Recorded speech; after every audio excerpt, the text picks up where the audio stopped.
Beredar kabar ada kelompok yang membentuk tim khusus untuk menjatuhkan Gubernur DKI Jakarta tersebut, menghambat laju politik putra asli Solo ini. Adanya kelompok penjatuhan Jokowi itu pertama kali diungkap oleh Sekjen PDI Perjuangan Cahyokumolo. Menurut Cahyo, tujuannya jelas. Tim khusus itu sengaja mendowngrade alias menurunkan citra Jokowi, sekaligus ingin mencabik-cabik citra PDI Perjuangan, khususnya Megawati Soekarno Putri yang juga ketua umum partai. Menjelang pemilu 2014. Tim khusus itu bahkan dikabarkan sampai bertandang ke kampung Jokowi di Solo untuk mengorek dosa-dosa Jokowi yang mungkin bisa digarap di Jakarta. Tak hanya mencari dosa Jokowi, Cahyo menyebut tim khusus itu juga bergerak ke para pemilik media massa untuk mengurangi porsi pemberitaan Jokowi. Memang tak dibungkiri, Jokowi kini berjaya di media. Kabar adanya usaha mendowngrade Jokowi ini memancing Partai Demokrat bersuara. Entah karena merasa tersindir atau tidak, Ketua Fraksi Partai Demokrat Nur Hayati alias Segaf berpendapat, tidak hanya Jokowi yang diserang untuk dijatuhkan citranya. Bahkan Susilo Bambang Yudhoyono pernah mendapat serangan politik sebelum dan sesudah menjadi presiden. Terakhir, Nur Hayati sempat mengkritik Jokowi habis-habisan soal kebakaran Jakarta. Siapa yang mendowngrade Jokowi?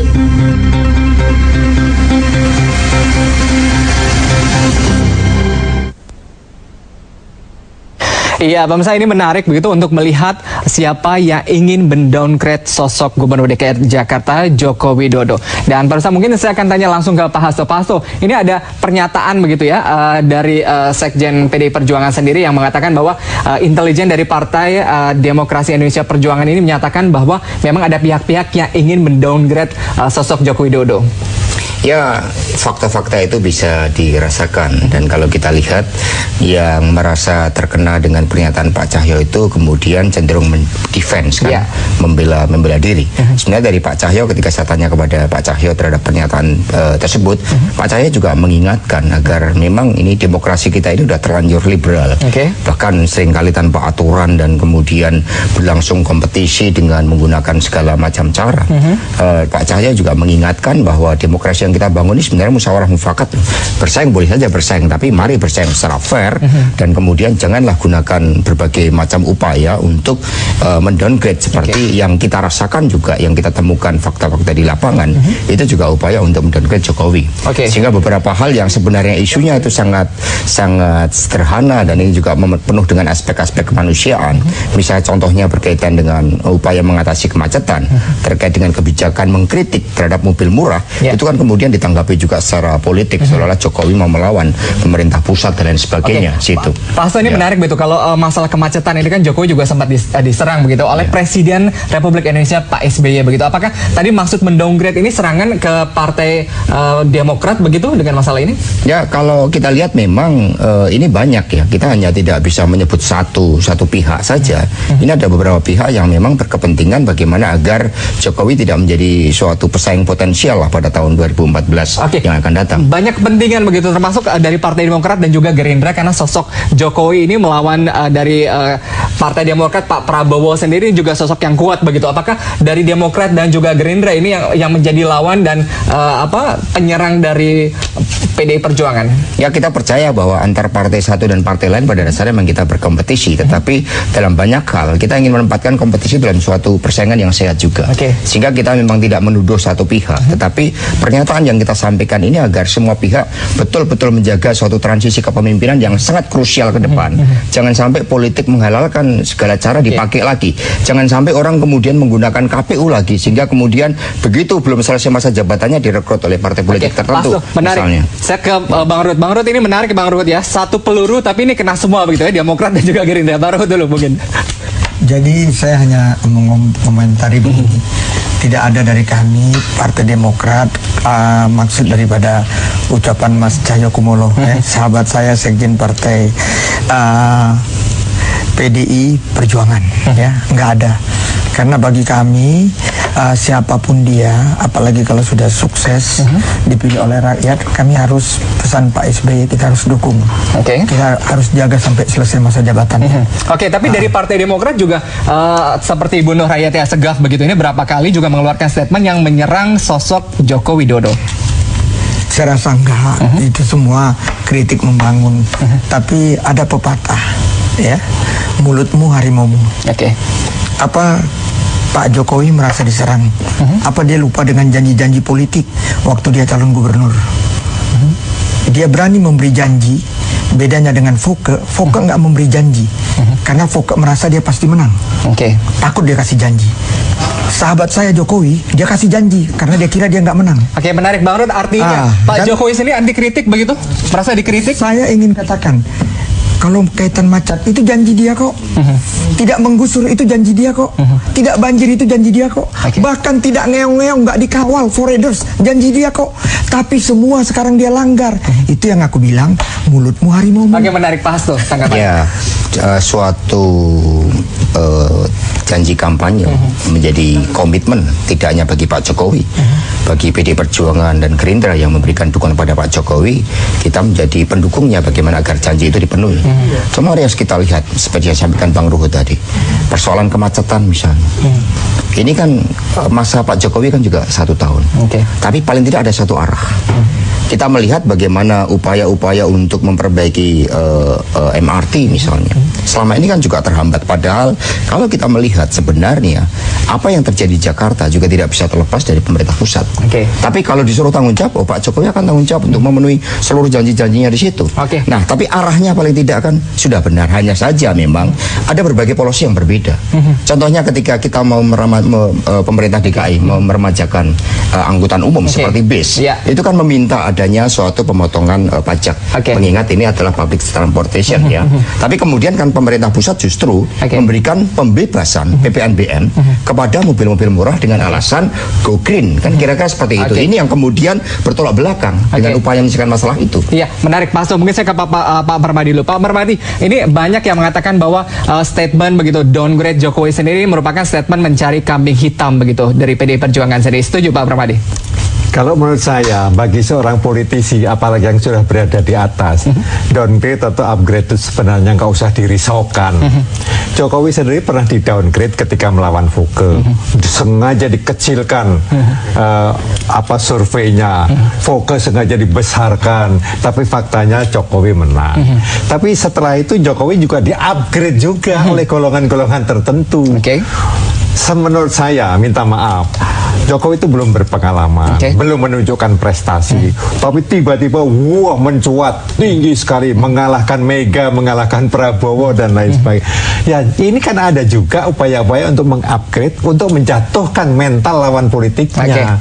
Jadi menurut saya biasa saja, nggak usah dirisaukan, nggak usah dibesar-besarkan. Ya menarik pemirsa, istilah downgrade ini sebenarnya siapa yang marah, apakah Jokowi atau partai politiknya? Ini akan kami bahas selepas pariwara berikut dan tetap bersama kami di Debat Ada Apa Berita.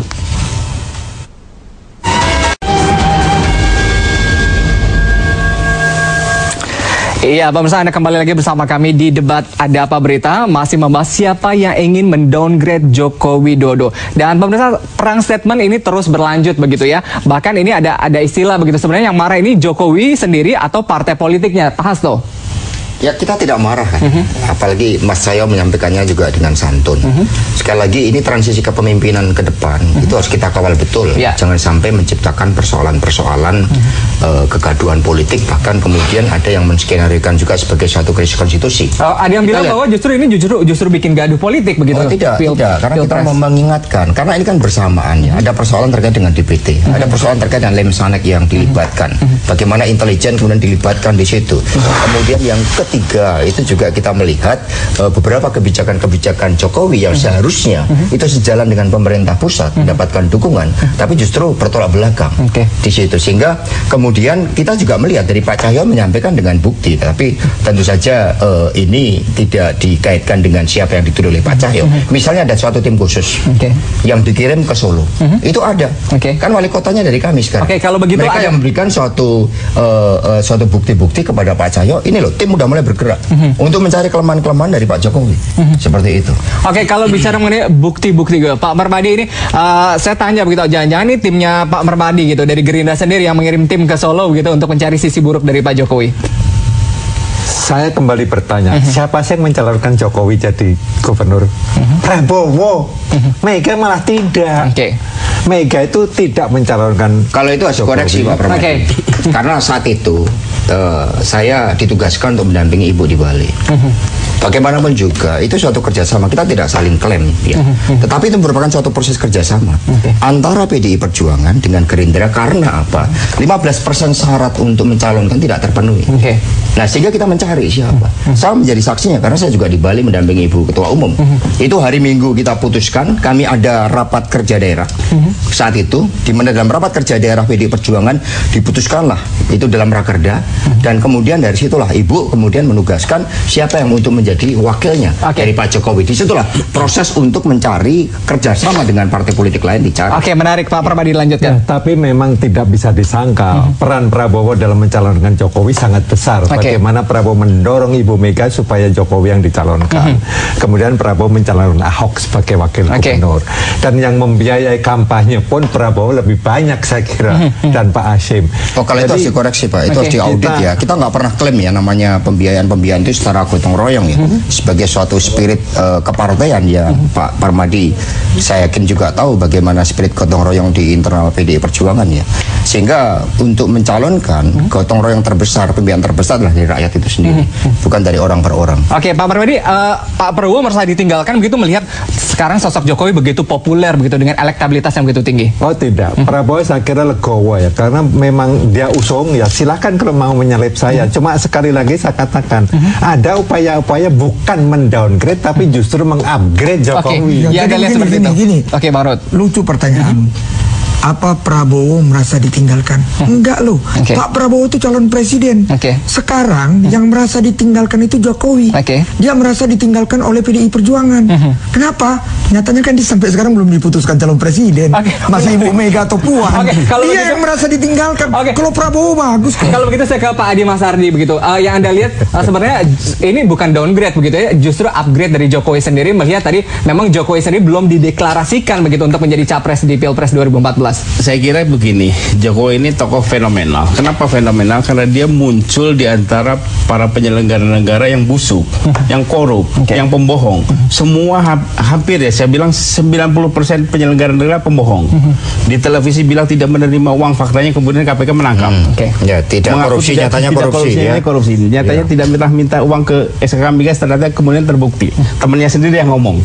Nah, kemudian gini, kenapa Jokowi bisa muncul ini? Pertama, karena situasinya memang pas memungkinkan Jokowi yang dengan wajahnya yang ketulusan itu kemudian muncul di antara yang parah ini muncul. Yang kedua ini posisi SBY. SBY ini punya dukungan yang besar juga untuk menaikkan Jokowi. Kalau performa SBY bagus, Jokowi nggak akan kayak begini. Ini kayak karena SBY-nya juga memilih, kemudian muncul orang seperti Jokowi ini sudah menjadi luar biasa. Nah, saya lihat tidak ada orang yang bisa mendowngrade Jokowi.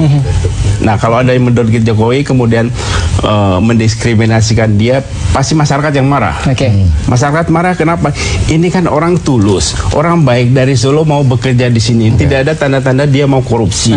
Tidak ada kebohongan-kebohongan yang disampaikan ke dia. Pasti masyarakat marah lah, kecuali kalau ada yang jujur. Ini ada beberapa mungkin nggak ada masalah juga. Faktanya kan sekarang ini yang penyelenggara negara ya, baru Jokowi yang bersinar.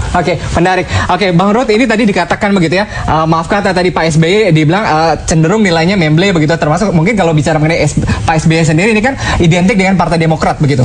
Mas Hardi ini kalau Gus Dur nggak meninggal masih dia calonkan. Jadi kalau dia ngomong udahlah, aku nggak usah dengar lah kalau Haji Marsardi yang ngomongnya kayak orang sakit. Maaf aja, jangan marah. Ya, janganlah bandingkan presiden dengan gubernur. Itu antara langit dan bumi. Ya, udah itu tadi mengatakan downgrade itu nggak ada Gerindra, nggak ada Demokrat, nggak ada partai lain. Yang bilang Cahyokumolo, PDI Perjuangan, tolong dong disimak.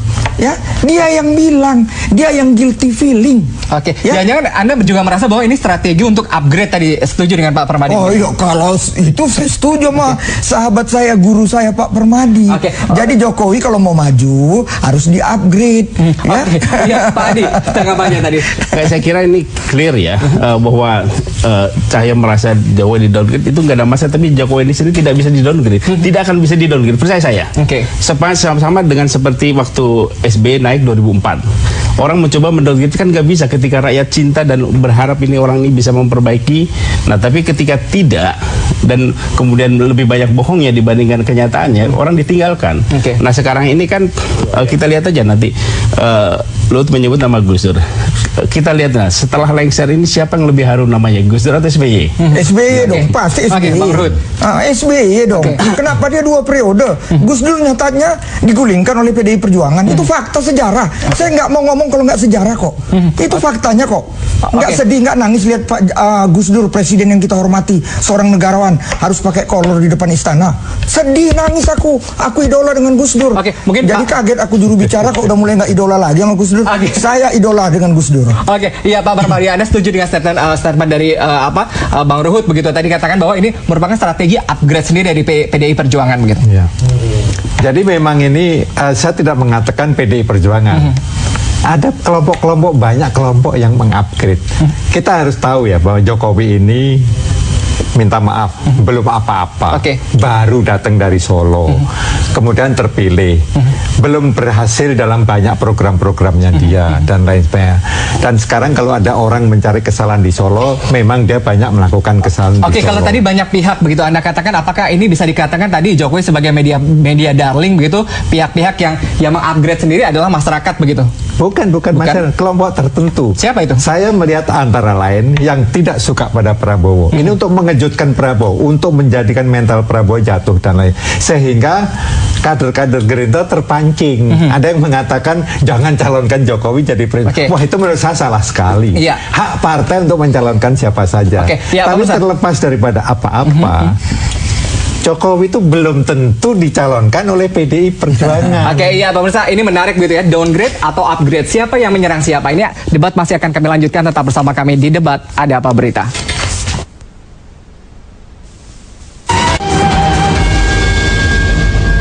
Akan menilai itu fakta gitu loh, fakta. Jadi kalau isu fitnah buat saya sudah dari dulu biasa. Waktu pilkada ya, waktu pilgub ya, udah dibuka semuanya, nggak ada dicari-cari, ada yang klenek, ada yang ada aja. Tapi nggak khawatir tuh Bang, menjatuhkan citra Bapak? Enggak lah, saya kira masyarakat yang menilai lah Mas saya. Ini fitnah atau ini serangan politik atau ini apa itu untuk mengganggu. Tapi ya terserah lah, kalau saya nggak pernah berpikiran negatif, nggak mau disomasi apanya ya, saya senyum-senyum terus aja, apa aja, terlalu dipikir berat-berat, gitu. Politik ya seperti itu, tapi apa gitu, saya nggak ngerti juga kenapa saya gitu loh.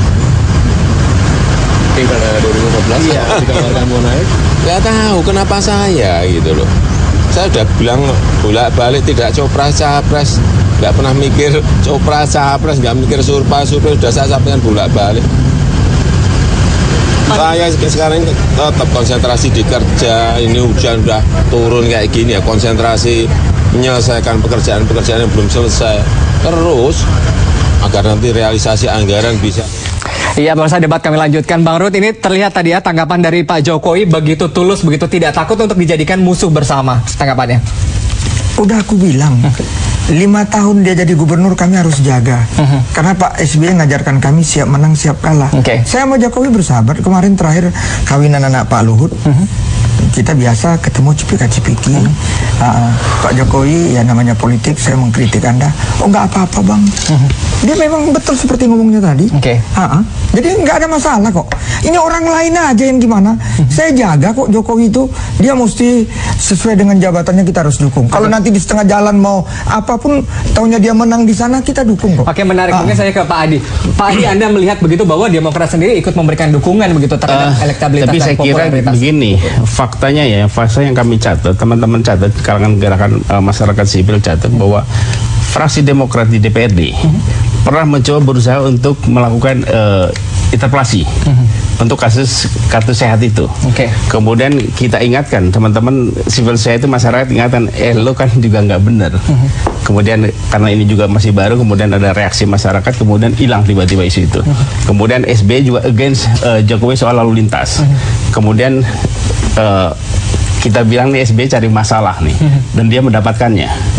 Nah, tetapi begini, bahwa Jokowi ini merupakan fenomena dari, saya melihat dari gejala sosialnya, masyarakat Indonesia ini sekarang sedang mencari orang pemimpin dari kalangannya sendiri, mencari idola dari kalangannya sendiri. Itulah sebabnya kalau kita lihat fenomena itu misalnya di kalangan dunia keartisan misalnya, orang yang tidak ada lagi yang Indo-Indo, yang terkenal adalah Tukul, adalah Sule, adalah yang lain yang biasa.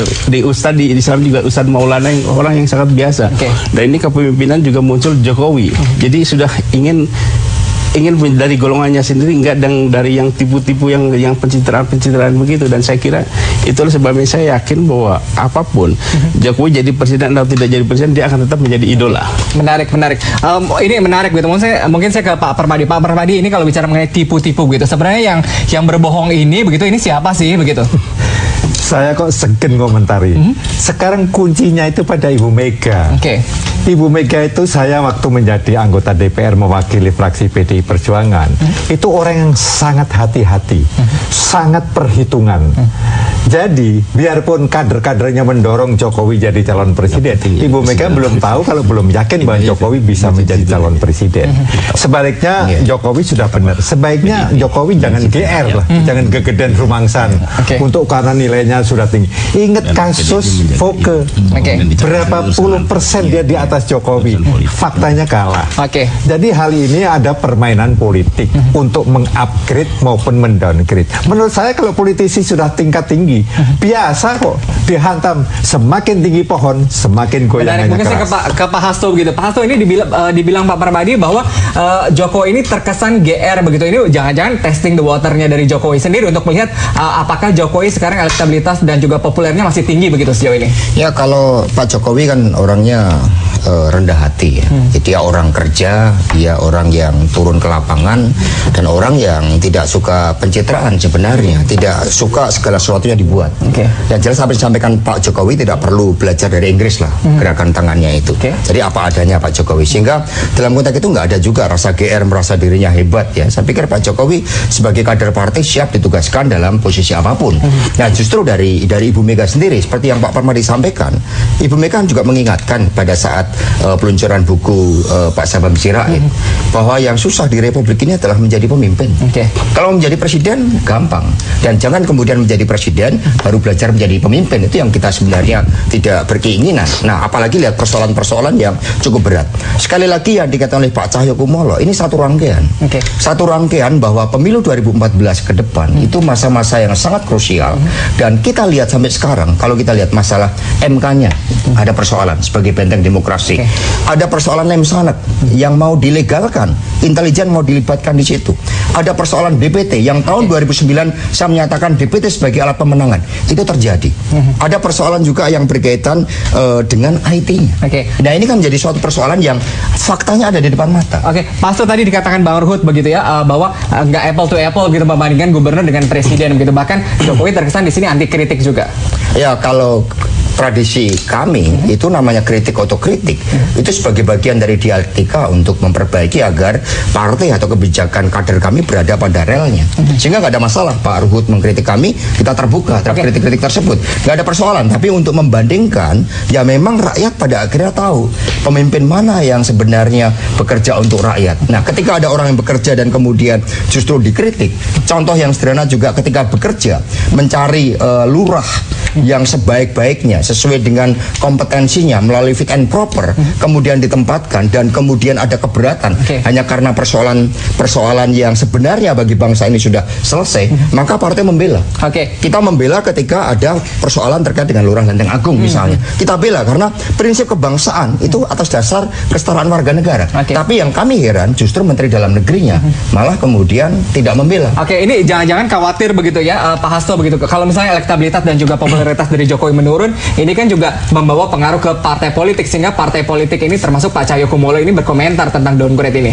Ya, kalau kita lihat ya tugas PDI Perjuangan untuk memberikan suatu advokasi ketika ada persoalan terkait kebijakan. Begini, dari luar ya, saya nggak tahu teman-teman PDIP, tapi di PDIP ini faktanya kan setelah Megawati orang yang paling terkenal tuh nggak ada kecuali Jokowi. Nah mungkin teman-teman PDIP lihat bahwa Jokowi ini salah satu aset. Nah karena itu dijaga bersama-sama. Siapa yang mengaku dia ini pokoknya penjagaan yang ekstra lah, karena memang untuk mencari tokoh yang kemudian dicintai rakyat itu untuk sekarang ini hampir mustahil. Makanya ketika muncul Jokowi, nah ini kalau kita tidak jaga bersama, ya merupakan kesalahan kita lah. Dan saya dan teman-teman masyarakat sipil juga menjaga hal ini. Jadi jangan sampai kayak orang seperti Jokowi kemudian terkontaminasi dengan persoalan kepentingan yang lain, bahwa kemudian PDIP nanti kalau dicalonkan jadi presiden ya alhamdulillah, kalau enggak juga ini akan tetap menjadi sebenarnya Anda nilai sendiri ini kritikan atau menjatuhkan? Saya kira kritikan ini konteksnya menjatuhkan. Karena berbeda dengan kritikan misalnya soal kebijakan dia mengingatkan janji pemilu, ini sekarang sudah begini, itu lain, itu kritikan. Menarik. Mungkin ke Bang Ruhut ini bilang banyak yang ingin menjatuhkan Pak Jokowi begitu. Jadi saya udah bilang, Jokowi itu nggak usah dijatuhkan, jatuh sendiri kok nanti. Lihat pembukaan klien tadi. Naik daun itu, ya, identik dengan pohon. Pohon itu ada buahnya. Ini Gubernur DKI Betawi. Buah matang pohon, tinggal tunggu jatuhnya. Kan itu aja kalau saya ngomongin enak-enak aja kok. Pak Hasto ini dikatakan begitu ya, bahwa Pak Jokowi sendiri ini tinggal tunggu jatuhnya aja begitu. Ya, bagi PDI Perjuangan kita akan diajarkan juga oleh Ibu Megawati untuk membangun politik yang berkeadaban, politik yang berdasarkan pada keyakinan. Karena itulah kami lebih memilih berada di luar pemerintahan, karena kami memang melihat dalam suatu sejarah kepemimpinan, misalnya adanya tradisi impor pangan sehingga kita menjadi begitu tergantung pada impor pangan yang begitu besar. Maka kami lebih memilih itu. Bukan kaitannya kami tidak setuju dengan Pak SBY, tapi kaitannya untuk bagaimana membangun kualitas demokrasi yang lebih baik. Bisa kita bayangkan kalau seluruh DPR tiba-tiba menjadi bagian dari pemerintah, maka kami punya tugas untuk meningkatkan kualitas demokrasi dengan menjadi pihak yang berada di luar pemerintahan. Itu tugas yang patriotik juga. Nah, kemudian juga terhadap Pak Jokowi, yang namanya pemimpin kan dipilih rakyat. Yang justru kami khawatir adalah dengan berbagai macam upaya, termasuk tadi legalisasi atas keterlibatan intelijen. Kami kadang-kadang berpikir pemilu 2014 yang akan datang ini pasti bermasalah. Apalagi ada suatu dalil yang dibuat oleh saudara Akil Muhtar untuk kasus di Bali, yang mengatakan pemilih mencoblos lebih dari satu kali atau diwakilkan itu disahkan oleh mahkamah. Ini kan bertentangan prinsip one man one vote. Menarik sekali. Pak Hasto, kita harus break sejenak. Pemirsa, ini kalau misalnya downgrade upgrade ini sudah melibatkan masing-masing intelijen dari partai politik, tentunya Pilpres dan juga Pileg 2014 akan semakin memanas. Debat ada apa berita akan kami lanjutkan usai pariwara.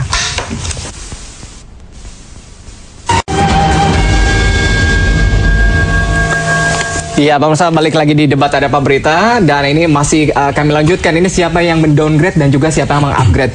Mungkin saya ke Pak Permadi. Pak Permadi, ini banyak dari Gerindra begitu, dulu kan mengusung sama-sama Jokowi begitu ya, tapi sekarang kenapa justru banyak atau sering kali bertolak belakang dengan Jokowi? Ya, karena terus terang saja, karena Jokowi lebih berat ke PDI Perjuangan, karena memang hak dia dan seharusnya karena dia orang PDI Perjuangan.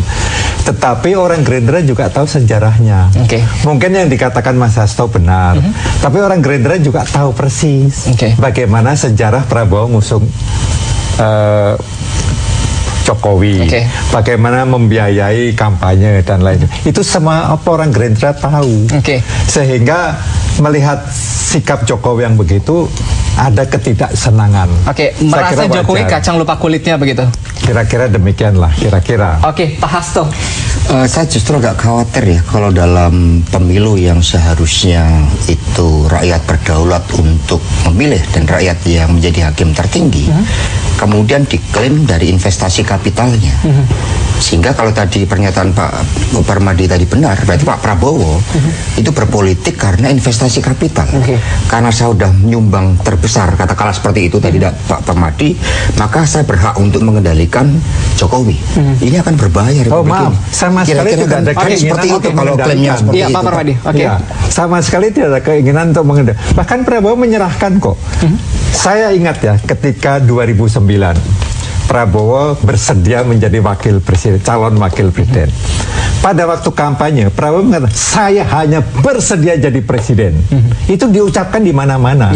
Karena itu ketika dia minta memberitahukan pada saya ini tidak bisa jadi orang pertama, tapi jadi orang keduanya Bu Mega, saya marah.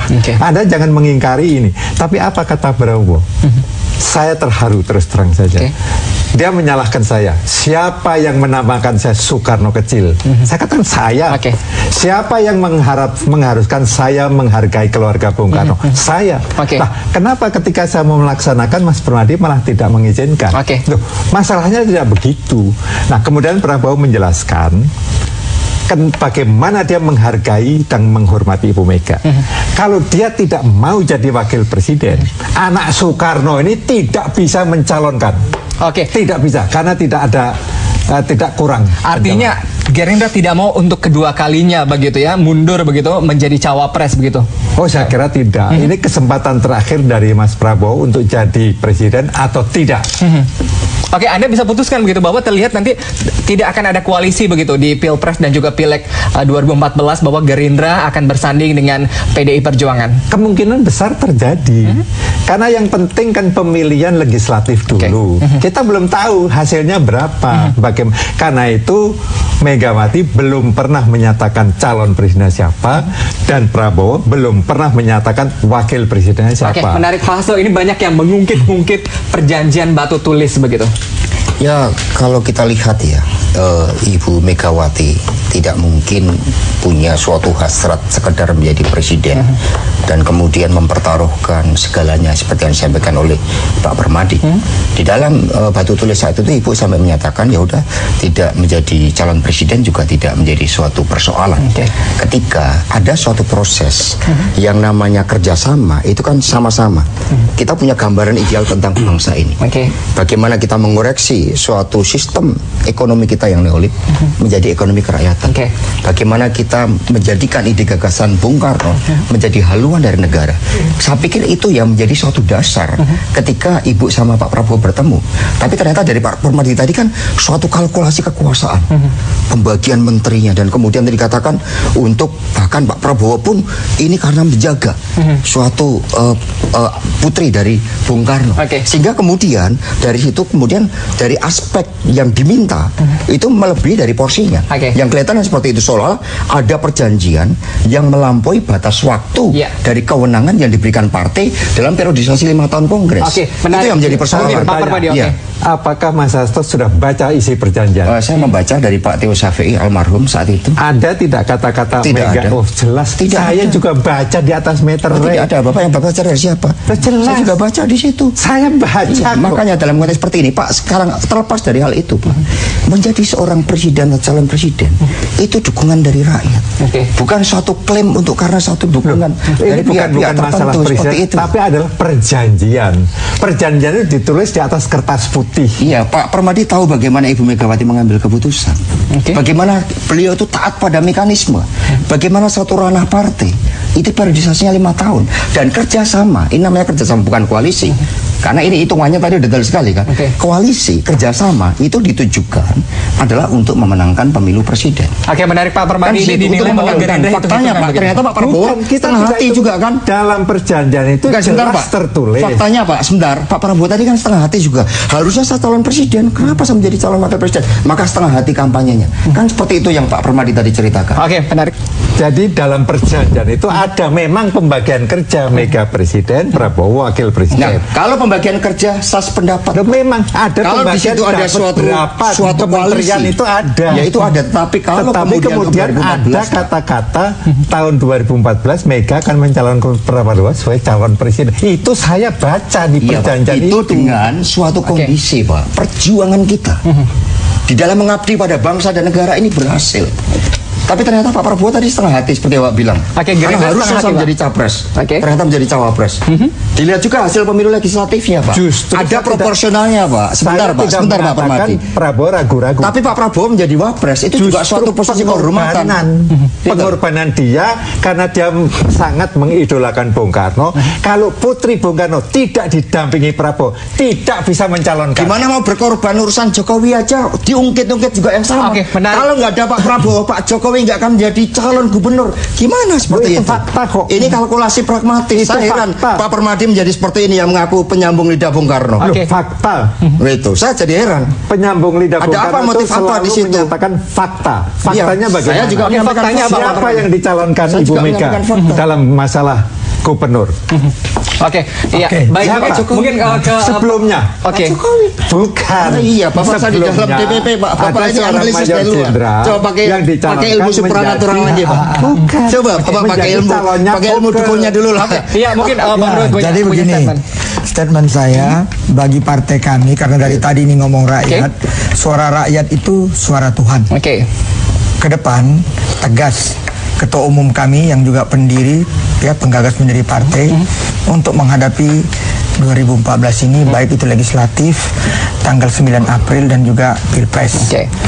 Berbenahlah, kerja keraslah dan tingkatkan kesejahteraan rakyat. Jadi maksud saya, ya kami sudah berbenah ya, dan bahkan mungkin kami duluan yang berbenah, itu kan bagus sekali. Tapi yang jelas Pak SBY nggak bisa lagi jadi presiden. Perdebatan kita tadi kan dari tadi saya minta tolong, mohon please, ini kan mengenai Jokowi.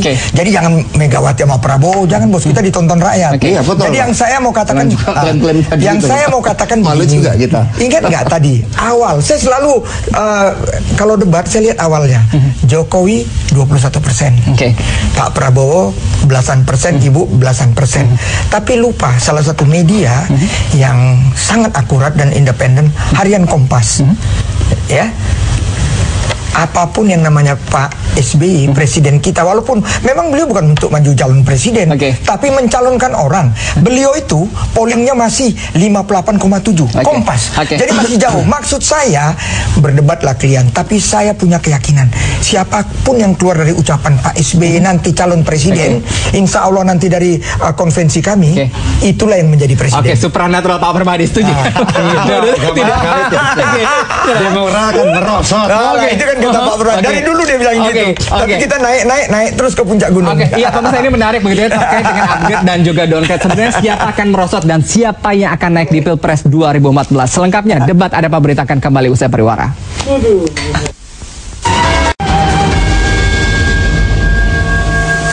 Iya, pemirsa, debat ada Pak Berita masih kami lanjutkan. Ini terkait dengan upgrade dan juga downgrade begitu. Ini menjadi salah satu strategi politik melihat bahwa Pilpres dan juga Pileg 2014 mendatang ini akan semakin memanas gitu. Tapi Pak Adi Anda melihat sendiri begitu ini bahwa amunisi yang dikeluarkan begitu dari PDI Perjuangan begitu untuk menembak semua partai yang ada lawan politik dari PDI Perjuangan. Tapi saya ingin mengatakan begini, pertama soal Jokowi ya. Jokowi ini kira-kira saya ingat pepatah begini, keberhasilan itu punya 1000 bapak, tapi kegagalan itu anak haram, nggak ada orang mau mengakui. Nah, keberhasilan Jokowi juga banyak dianggap keberhasilan Gerindra. Ada PDIP bilang keberhasilan PDIP, teman-teman sosial media bilang keberhasilan sosial media. Tapi faktanya ini kan kemenangan rakyat. Rakyat sudah percaya kepada Jokowi karena ini rakyat itu, betul. Ini orang ini lugu, tidak ketahuan pembohong, dan kelihatannya tulus, kemudian diidolakan masyarakat, dan masyarakat di tempat-tempat lain. Mungkin nggak ada kepala-kepala daerah yang baik juga, cuma karena Jokowi ini ada di Jakarta, pusat pemberitaan ada di sini, Jokowi yang menonjol. Nah, tapi faktanya kan sampai saat ini ya langkah-langkah Jokowi ini sudah hampir sesuai dengan apa yang dia kampanyekan. Nah, oleh sebab itu kalau rakyat kemudian menginginkan Jokowi jadi presiden, ya pasti PDIP akan mencalonkan. Tetapi kalau rakyat ingin menginginkan udah Jokowi di gubernur DKI aja, benahi DKI aja, pasti juga PDIP nggak akan mencalonkan. Nah, jadi tinggal dilihat nanti kemauan rakyat yang nanti mungkin bagaimana, saya nggak tahu juga cara PDIP merespon atau mengukur suara-suara rakyat itu. Mungkin punya mekanisme sendiri. Pak Adi menarik. Tadi saya ke Pak Permadi lagi. Pak Permadi begitu, kalau Anda melihat sosok Jokowi sudah layak begitu untuk menjadi presiden RI? Belum. Alasannya? Dia masih baru belajar ya. Dia dari Solo, kota kecil, datang ke metropolitan. Itu terlalu banyak yang harus dia pelajari. Sehingga dia mempertaruhkan diri gagal atau berhasil. Faktanya janji-janji dia untuk mengurangi kemacetan, banjir dan lain sebagainya belum ada perbaikan, malah semakin jadi. Tapi kalau tadi dikatakan Pak Adi begitu, sebenarnya kan kalau misalnya Jokowi menang ini adalah kemenangan PDIP dan juga kemenangan Gerindra begitu. Anda merasa seperti itu? Kalau Anda bilang bahwa gagal atau tidak layak, artinya Gerindra mengusung Jokowi sebagai gubernur DKI Jakarta dengan sosok yang tidak layak untuk menjadi presiden. Bukan, pada saatnya dia layak ya. Pada saat menjadi gubernur, calon gubernur itu kita dukung 100%. Tetapi kan ini baru jadi gubernur.